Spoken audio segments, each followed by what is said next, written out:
সেতু লম্বা বেড়াগো মতো চেহারা বাসে কার সাথে আসিফের সাথে রাহাত ফাকিং আরে ভাই যদি বাকবে আমার তো কিছু না বাবু ভাই আসতে এসে বলতেছে মুন জানো ইয়া আসিফ তো কেটে নিয়ে গেছে তার আগে দিন আসিফ ভাইয়ের হাতে গেছে টাকা চাইছে বুঝছো বাকাল নিয়ে আরে ভাই যার কাছ যার লেগে করবো চুরি সে আবার চোর সাথে না পরে নিয়া পরে হাতে টাকা চাইছে রাহাত তো তারপর ঝগড়া এই মানে আমারে থুয়ে কই যাবি তোরা দোস্তানা টাইপের বুঝছিস দোস্তানা দেখছস না গিয়ে যারে কয়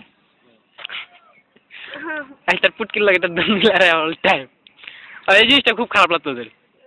যে যা গেলে আমি যাবো না তুই আমার যাবি নাকি পরে বুঝছো তো পরে যেদিন শুনতে চলে গেছে আমার রাতের মনটা কি খারাপ পরে নিচে না পরে 2 দিন ছিল সবাই ছিল টাকা নেই কি করবে ফোনে কাছে নিয়েছিল আর এই পপে ফোন আছে মানছে না মানে ফার্স্টে মানছিল মায়া নিয়ে লুকাইতে মায়া ট্যাবলেট খেত মায়া ট্যাবলেট করে আসিফ তার একটা ট্যাবলেট করে হাত খায় আম্মুরে আম্মা জানে আসিফ বাকছে আম্মুকে ও ভালো তো আম্মুকে মানছে পাত্র তো মানছিল হ্যাঁ মানছে আম্মু তো কি খুশি করে দেখছো দেখ এদিকে কার বাপ আর তোর বাপ একটা বাপ আম্মু খুব খুশি দেখছো দেখ এগুলা দেখ তারপর কিছুদিন পর আব্বুর কইছে উঠছো দেখছো কি আব্বুকে আসলে সুন্দর মেয়েটি খারাপ হয় আসলে কেমন হয় এই যে আসলে যে কত সুন্দর মেয়ে মানে আল্লাহ কেমন দিচ্ছে সবটি মানে ভেগে যে বিয়ে করবো আল্লাহ কি অবস্থা পরে আম্মুকে কি যে দেখছো কি ভালো মাছ দেন মানবো না পোলার এই বুঝছো না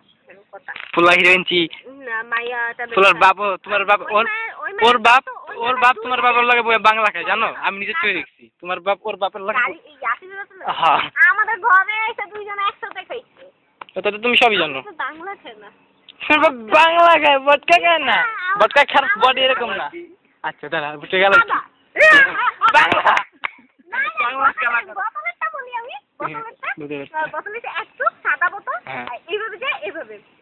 আচ্ছা এই বোতলটা তো বাংলায় আনা যায় না এমনি বোতলের মধ্যে কালারটা কি কাছে ওইটা দেখিনি এই কালারটা কিন্তু বটকা আমার কাছে বটকা 2টা বোতল আছে আমার আব্বু বাংলা বুঝবে ওইসব খায় তুমি হাতে তো ন কম না আমি তো ছবি তুলবো কেমনে তাই তো বুঝতেছি না আপনি কি যাইবেন জান চলো থাকবে